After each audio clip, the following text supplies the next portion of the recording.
අද අපි කතා කරන්න ආවේ ගොඩක් දෙනෙක්ගේ වැරදි මතයක් තියෙනවා මේ ට්‍රේඩ් එක සම්බන්ධයෙන්. අපි ගොඩක් බ්‍රෑන්ඩ්ස් යූස් කරනවා ඩයි කියන මේ මතයක් තියෙනවා. කලරින් ඩයි වගේ වැරදි මතයක් තියෙනවා. ඒ වැරදි මතේ මොන බ්‍රෑන්ඩ් එක වුණත් ඔප්පු කරගන්න එක එක සාධක තියෙනවා. සහ ඒ එක්ස්පෙරිමන්ට් එකක් ගැන එක්ස්ප්ලেইন කරන්න තමයි මම මේ අද මෙතෙන්ට ආවේ.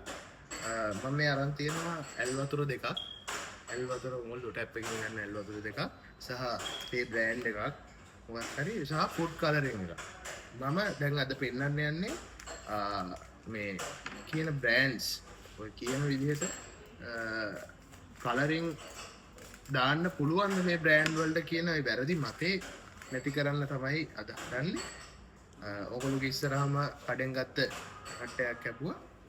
මේ එකම වෙලාවේ දාන්න යන්නේ මේ ෆුඩ් කලරින් වෙන පොඩි ප්‍රමාණයක් දැම්මේ මේ තේ ප්‍රමාණයත් එක්ක ගත්තම මේ අපි බලමු කොහොමද ඉන්ෆියුස් වෙන විදිය එක විදියද වෙනස්ද කියලා. මේ ඔයගොල්ලන්ට පේනවා ඇති හොඳටම මේ කලරින් මොනවා හරි තියෙනවා නම් ඇල් වතුර එකක මේ වගේ ස්ප්‍රෙඩ් වෙනවා. මේ ඇබ්සෝප්ෂන් එක ක්වික් වෙනවා. දැන් මේ බෑ වෙන්නේ මේ කලරින් මුකුත් නැති නිසා එහෙම එච්චර ඉක්මනට කලර් වෙන්නේ නැහැ.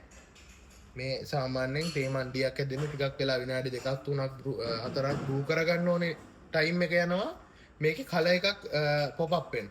බට් මේක අපි මේ දාපු ගමන් කලර් එකක් හැදෙනවා. ඒ කියන්නේ ඒ වැරදි මතයක් තමයි බිල්ඩ් අප් වෙලා තියෙන මිනිස්සුන්ගේ සමාජයේ. ඒක නැති කරන්න තමයි ඔයා යූස් කරන ඕන බ්‍රෑන්ඩ් එකක් වෙන්න පුළුවන්.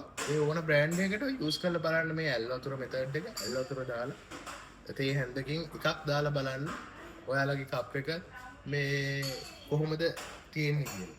මික්ස් කරන්න ඕනේ නෑ. මෙහෙම දාපු ගමන් ඔයාලට තේරෙනවා මොනවද වෙන්නේ කියලා. එතකොට තේරෙනවා ඇල් වතුරත් එක්ක මෙහෙම ඇබ්සෝප්ෂන් එකක් තියෙනවා කියන උණු වතුර දාපු ගමන් කොහොමත් ක්වික් මේ ඇබ්සෝප්ෂන් එකක් වෙනවා. ඒ නිසා හොඳටම ඔයගොල්ලෝට වෙනස තේරුම් ගන්න පුළුවන් විදිහට මම අද පොඩි වීඩියෝ එකක් ගෙනාවේ ඔය වැරදි මතේ නැති කරන්න.